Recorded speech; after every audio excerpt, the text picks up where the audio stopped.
야, 오늘 함께 예배하는 우리 모두에게 하나님 주신 은혜가 충만하기를 간절히 축원합니다.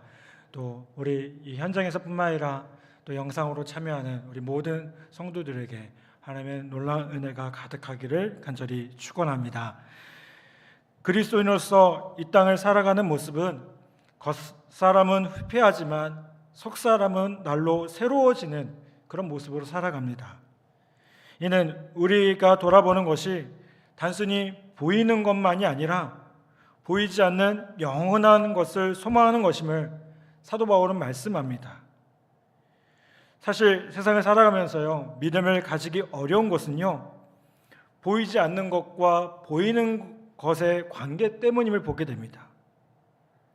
보통 세상에서 말하는 지식은 경험으로 아는 것만을 취하려고 합니다. 그런데 하나님의 나라는요, 그 경험 이외에 아는 또 하나의 방법이 존재합니다. 그것이 뭐냐면 바로 계시라는 겁니다. 오늘은 특히 이 보이는 것과 보이지 않는 것에 대한 구체적인 말씀을 사도 바울은 우리에게 하고 있음을 보게 됩니다. 1절 말씀은 이렇게 말씀합니다. 만일 땅에 있는 우리의 장막집이 무너지면 하나님께서 지으신 집 곧 손으로 지으신 것이 아니요 하늘에 있는 영원한 집이 우리에게 있는 줄 아느니라. 아멘. 자, 여러분, 사도 바울의 직업이 무엇이었습니까? 이방인의 사도이기도 했지만 천막을 짓는 사람이었어요. 그렇기 때문에 그는 하나님의 나라를 자연스럽게 어떻게 연결합니까? 천막 짓는 것에 비유를 하는 겁니다. 땅에 있는 그 천막 집은요, 사람의 육체를 의미합니다. 육체를 무시하는 것이 아니라, 여러분, 그 땅에 있는 것들은 어떨까요? 이게 시간이 가면 다 어떻게 됩니까? 낡아지고 유한한 존재임을 보게 됩니다. 임시적인 거예요. 영원할 수가 없는 것입니다. 그만큼 영원한 양식을 바라보지 못했다면 이 땅에서 추구하는 아무리 소중한 것이라고 해도요, 그것들은 어떤 것일까요? 일시적이고 살아 없어질 것이라는 거예요. 반대로 하늘에 있는 영원한 집은 이 육체와 대조적인 개념으로 우리 영혼이 하늘에서 입고 살게 될 영광스러운 몸을 가리킵니다. 특히 우리에게 있는 줄 아느니라라고 볼 수 있는 그 표현 자체는요, 현재형입니다. 이 말은 계속된 소유를 뜻합니다. 즉, 하늘에 있는 영원한 집은 현재에 있어서 믿음을 가지게 하는 것이고, 죽음 후에는 그것을 바라봄으로써 가지고 마지막 그리스도의 재림 때에는 부활함으로 영원히 가지게 된다는 그런 뜻을 가지고 있다는 거예요.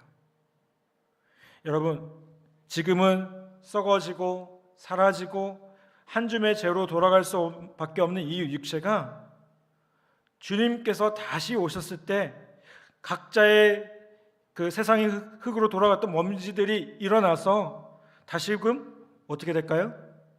영광스러운 육체가 될 겁니다. 여러분, 이게 얼마나 놀라운 일입니까? 사라졌던 육체들이 일어나고요, 무덤에 누워있던 육체가 일어나고요, 영원한 하늘나라에서 자신의 육체가 부활되기를 기다리는 믿음의 선진들이 이 기쁨으로 영광화된 육체를 맞이할 때가 온다는 겁니다. 여러분, 이게 뭐예요? 바로 믿음 아니겠습니까? 부활을 향한 우리의 고백이라는 겁니다. 여러분, 이 땅에서 사라지기도 하고 빛도 없이 묻힌다고 해도요, 영원한 하나님의 나라에서 다시 부활된 육체를 맞이하며 영광스러운 육체가 된다면, 오늘 우리가 힘들어하는 아무리 중요한 문제가 많다 하더라도요, 그것들은 어떨까요? 그 영광스러운 것과 비교해보면 사소한 것이라는 거예요. 여러분, 현실을 무시하는 게 아닙니다. 여러분이 살고 있는 그 현실이 그저 아무것도 아니라는 것을 의미하는 게 아니에요.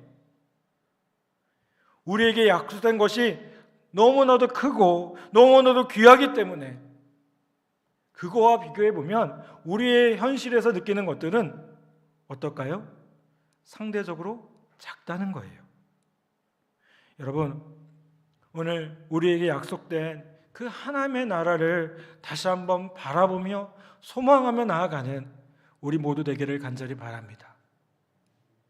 코로나19로 우리가 여러 가지 어렵고 불편한 삶을 살고 있습니다.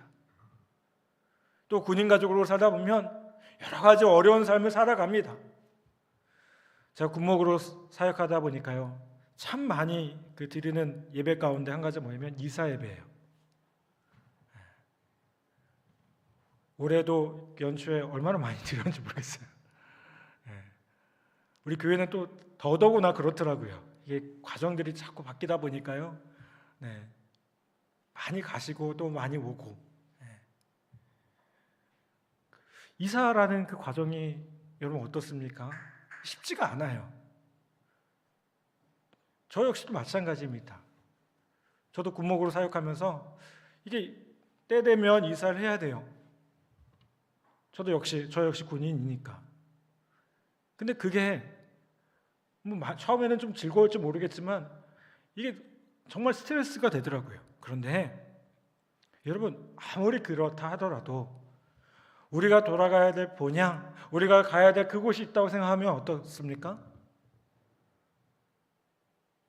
여러분, 그것을 소망하며 나아간다면 우리의 이 땅에서 삶이 어떻게 보면 즐길 수 있는, 여유를 가질 수 있는 그런 모습이라는 거예요. 여러분, 여행을 오래 갔다 온 분들이 꼭 하는 얘기가 있어요. 여행을 갔다 오면서 무슨 얘기합니까? 집이 제일 좋더라. 처음에는 그렇게 설레였는데 여행을 다녀보고 나니까 뭐가 제일 좋아요? 집이 제일 좋아요. 그런데 여러분, 이 땅에서의 삶이 여행과 같은 거예요. 그리고 우리는 어디로 가야 돼요?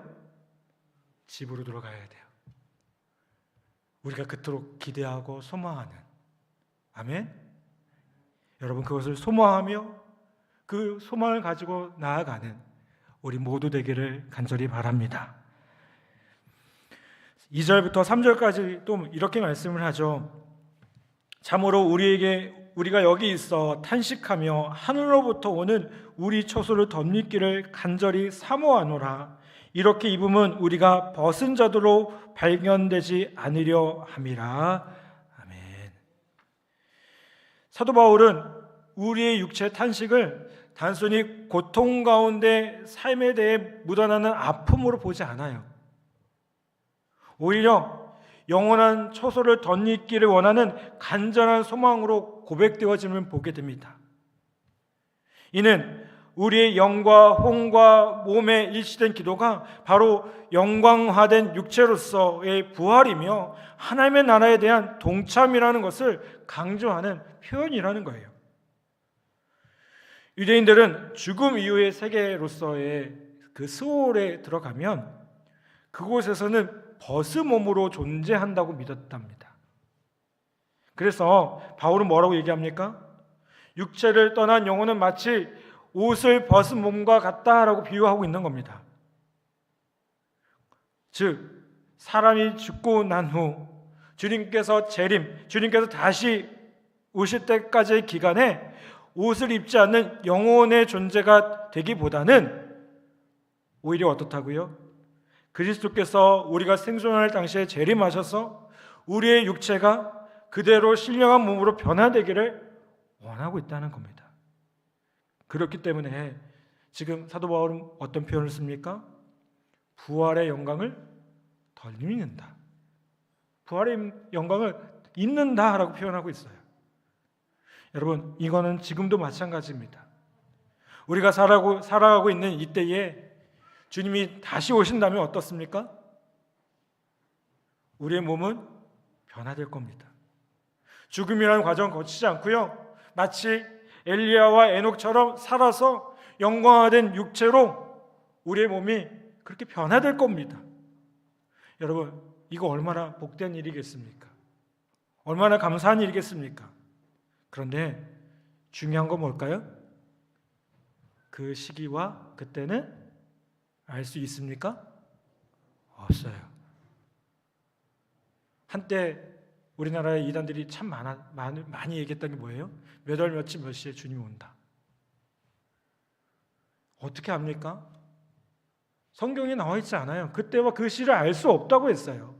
우리가 살아가면서요, 지금 이런 상황들을 보니까, 우리의 삶의 모습을 보니까 주님 다시 오실 때가 가까워졌구나 정도는 알 수 있을 것 같아요. 그런데 정확하게 언제 몇 월 며칠에 주님 오신다고 말씀하고 있나요? 아니요. 요한계시록을 이상하게 해석해가지고요, 몇 월 며칠 몇 시에 오신다라고 많은 이단들이 얘기했어요. 근데 오셨나요? 그럼 우리 큰일 난 거예요. 왜요? 그래서 그 사람들은 올라갔나요? 여러분, 그때와 그 시는 알 수가 없어요. 다만 우리는 어떻게 됩니까? 알 수는 없지만 그때와 그 시를 준비해야 되는 거예요. 지혜로운 처녀들처럼 주님 앞에 더 온전하게 세워지며 주님 앞에 섰을 때 부끄럽지 않도록 우리의 모습들을 더 세워가야 된다는 겁니다. 그래서 여러분, 죽은 이후에 주님이 오시든 아니면 살아서 오시든 중요한 것은요, 뭘까요? 그분을 기다리며 부활하는 육체가 있음을 우리가 분명히 기억하고요, 오늘 우리에게 주어진 그 사명을 따라 주님 다시 오셨을 때 어떻게 보셔야 될까요? 잘했다고. 악하고 게으른 종이 아니라 잘하였다, 충성된 종이라고 칭찬드릴 수 있을 만큼 우리의 모습들을 다시 한번 세워가야 된다는 겁니다. 아멘. 사랑하는 여러분, 우리가 주님이 언제 오시냐, 이것보다 더 중요한 게 있어요. 주님이 다시 오신다는 거예요. 그리고 그때에 선악간의 우리의 모습들을 판단하신다고 하셨는데, 그때 우리가 주님 앞에 부끄럽지 않도록 우리에게 주어진 그 사명을 끝까지 감당하는 우리 모두가 되어야 될 줄 믿습니다. 그것이 부활의 핵심이고요, 부활의 소망이에요. 부활을 소망하기 때문에 이 땅에서 삶을 그냥 막 살아야 된다? 아니요, 그게 아니에요. 부활하신 주님을 우리가 만날 것이기 때문에 오히려 이 땅에서의 삶을 더 충실하게 살 수밖에 없고요, 그 사명을 따라 살아갈 수밖에 없습니다. 사랑하는 여러분, 우리가 지금 수요 교회 예배로 드립니다. 여러분, 교회 예배가 무엇이겠습니까?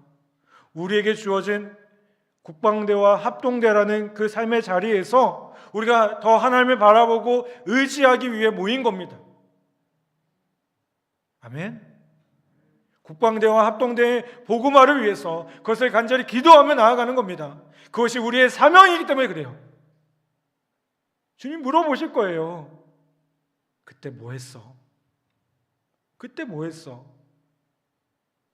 여러분, 그때 주님 앞에 변명하실 겁니까? 제가 바빠서요? 제가 업무가 많아서요? 변명할 수가 없을 거예요.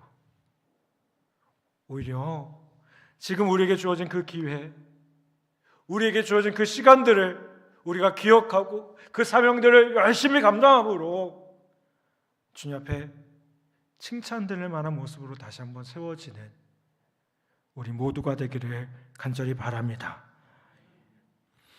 4절, 5절은 또 이렇게 말씀합니다. 참으로 이 장막에 있는 우리가 짐진 것 같이 탄식하는 것은 벗고자 함이 아니요 오히려 덧입고자 함이니 죽을 것이 생명의 상킴파 되게 하려 함이라. 곧 이것을 우리에게 이루게 하시고 보증으로 성령을 우리에게 주신 이는 하나님이시니라.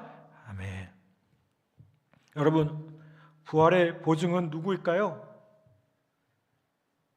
우리가 아니라 성령님이세요. 단순히 그저 믿겠다고 해서 믿어지는 것이 아닙니다. 여러분, 보이지 않는 것들을 계시로 아무런 의심 없이 사실과 진실이 되도록 도우시는 분, 그것을 믿어지게 하시는 분, 그분 누구세요? 성령님이세요. 여러분, 우리 안에 성령이 계신 것을 어떻게 알 수 있습니까? 우리가 예수 그리스도를 주라 시인할 때 성령께서 우리 가운데 거하신다고 분명히 약속하셨어요. 여러분 그분이 역사하시기 때문에 오늘 우리가 이 자리에 있는 줄 압니다. 그분이 우리의 삶을 이 자리로 이끄신 줄 믿습니다. 그분이 우리로 하여금요 예배의 자리를 사모하게 하고 그 예배의 자리를 통해서 영혼을 사모하는 그런 귀한 마음을 주신 줄 믿습니다. 여러분, 바로 그분이 그렇게 역사하신다는 겁니다. 여러분, 어느 때 어떻게 우리 자신이 예수를 믿게 되었는지 도무지 이해할 수 없을 때가 많아요. 사실 그렇지 않습니까? 그렇게 현실적인 사람이, 그렇게 보이는 것만 추구했던 사람이 주님을 고백하고 주님을 믿으며 예배 자리에 있는 그것 자체가 때로는 너무 신기할 수도 있어요. 이게 모태신앙이라고 해서요 다른 건 아닌 것 같아요. 저 역시 모태신앙입니다. 어머니 뱃속에서부터 신앙을 가지고 그렇게 자라왔어요. 그런데 아무리 모태신앙이라고 하더라도요 교회 안에 있는 것과 신앙을 고백하는 것은 분명히 다른 겁니다. 그저 교회 안에 있다고 해서 다 신앙을 가진 겁니까? 아니잖아요. 저 역시 마찬가지입니다. 제가 목사된 게 저는 너무나도 귀해요. 귀하다고 생각해요. 남이라고 아멘도 안 하시죠? 저는 제가 언젠가 한번 말씀드렸지만 목사 되기 참 싫었어요. 근데 하나님의 정말 강권하심으로 여기 있습니다. 근데 생각해 보니까요 이게 정말 하나님의 은혜인 거예요. 하나님의 은혜인 거예요. 그렇게 제 스스로 생각할 때도요 남들 앞에 쓰는 것도 싫고요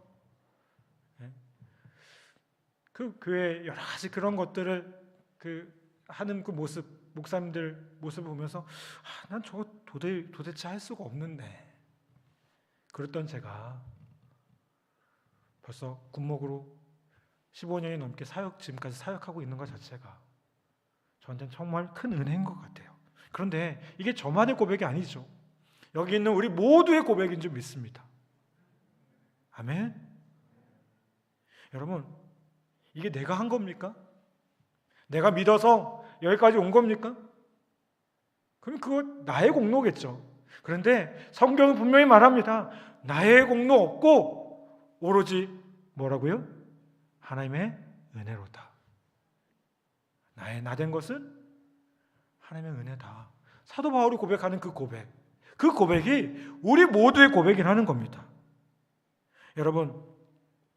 여러분에게 믿음을 주신 분은요 내가 아니죠. 하나님이 믿게 하셨습니다. 하나님이 여러분을 찾아오셨습니다. 여러분의 가슴을 두드려 주셨습니다. 지금도 이 시간 이 예배 가운데 찾아오셨어요. 그 요한계시록의 말씀처럼 문을 두드리고 계십니다. 문을 열라고, 그 마음 문을 열라고, 내가 너와 더불어 먹겠다고, 함께 하겠다고, 그런 복된 삶이 되게 하겠다고 주님이 지금도 두드리고 계셔요. 자, 그러면 우리는 뭘 해야 될까요? 그죠, 우리의 마음을 여는 거예요. 받아들이는 거예요. 뭐 대단한 걸 하는 게 아니라. 저희 집에 막내가 있어요. 막내가 이제 드디어 그 이유식을 먹기 시작했습니다. 얼마 전부터. 근데 제가 보니까요, 이게 이유식 먹는데 아직 먹는지 마는지 그런 것 같아요. 거의 반은 뱉고요. 제가 그때 그걸 알았어요. 지금 뭐 하는 거예요? 그래도 저게 받아들이는 거구나. 여러분, 우리가 꼭 하나님의 말씀을 그렇게 받아들이는 것 같지 않습니까? 그 이웃이 먹는 것처럼. 근데 필요하잖아요. 우리가 조금씩 아니 뭐 전부 다 활짝 열 수 있으면 좋겠지만 처음부터 하나님의 말씀을 그냥 그 어린아이에게 된 밥을 먹일 수 없는 것처럼 이유식으로 시작해서 조금 더 그렇게 시작하는 것처럼 우리의 믿음의 여정이 그렇지 않았습니까? 여러분, 오늘 주님께서 우리에게 주시는 그 말씀으로 우리의 마음이 열려지고 그 말씀으로 마음이 열려져서 우리의 심령이 말씀으로 더욱더 충만해지는, 그리고 그 말씀 가지고 날마다 승리하며 살아갈 수 있는 우리 모두 되기를 간절히 바랍니다. 이제 6절과 7절은 이렇게 말씀합니다. 그러므로 우리가 항상 담대하여 몸으로 있을 때에는 주와 따로 있는 줄을 아노니 이는 우리가 믿음으로 행하고 보는 것으로 행하지 아니함이로다. 아멘. 여러분, 오늘 저와 여러분에게 이런 담대함이 있기를 간절히 바랍니다. 지금은 우리가 몸에 거할 때 따로 주님과 거할 수밖에 없습니다. 지금은 육체의 한계가 있습니다. 사라질 몸을 입고 있어요. 그런데 우리의 영은요, 성령님을 통해서 어떻게 됩니까? 주님과 하나로 연합되어 있어요. 땅에서 살지만 거룩한 하나님의 나라를 바라보며 영원한 생명을 위해 나아가기 때문에 그렇습니다. 여러분, 그리스도인은 언제나 하늘나라에 대한 소망을 가지고 있는 사람들이에요. 영원한 집을 사모하는 사람들이고요, 그것을 위해서 살아가는 사람들입니다. 여러분, 그렇기 때문에 고난과 역경이 찾아와도, 견디기 어려운 아픔과 시련이 와도 우리에게 주어진 그 하나님의 나라를 믿음으로 바라보며 그렇게 살아갈 수 있다는 겁니다. 사랑 여러분, 우리에게 영원한 생명이 준비되어 있습니다. 우리에게 영원한 천국이 준비되어 있습니다. 우리에게 영원한 집이 준비되어 있습니다. 여러분, 그 집을 바라보며 그 집을 의지하며 이 땅에서 비록 힘들고 어려운 삶을 살아갈지 모르겠지만 그 영원한 천국을 사모하며 다시 한번 나아가는 우리 모두 되기를 간절히 바랍니다. 그 순례의 길과 같은 우리의 인생길에 주님을 바라보며 나아갈 때에 그 걸음이 비록 고되고 힘들지 모르겠지만 결국 영원한 집에서 참된 안식과 평안을 누리며 주님과 함께 마음껏 교제하고 함께할 그날을 소망하며 우리 그렇게 주님과 함께 복된 삶을 살아가는 우리 모두 되기를 간절히 바랍니다. 오늘도 그렇게 주님 안에서 복된 삶, 또 담대한 삶을 살아가는 우리 모두 되기를 간절히 축복합니다.